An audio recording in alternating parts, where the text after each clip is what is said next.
নমস্কার বন্ধুরা, ডোনার রান্নাঘরে আপনাদের সকলকে স্বাগত জানাই। তাল দিয়ে তো আপনারা অনেক কিছুই বানিয়েছেন, যেমন তালের বড়া, তালের পিঠে, তালের লুচি। কিন্তু তালের সরু চাকলি বানিয়েছেন কি?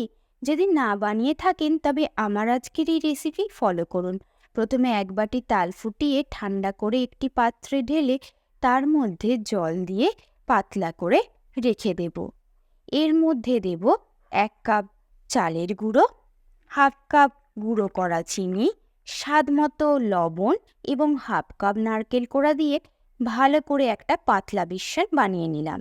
মিশ্রণটা ঠিক এই রকমই পাতলা হবে। ফ্রাইং প্যানে অল্প তেল ব্রাশ করে 1 হাতা ফ্রাইং প্যানের মধ্যে ছড়িয়ে দিয়ে কম আঁচে 2 থেকে 3 মিনিট একটু টেনে নিতে হবে।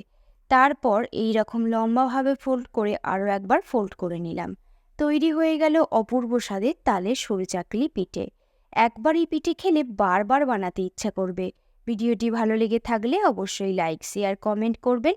আর আপনি যদি আমার প্রোফাইলে নতুন হয়ে থাকেন তাহলে আমার প্রোফাইলটিকে ফলো করে নেবেন। ধন্যবাদ।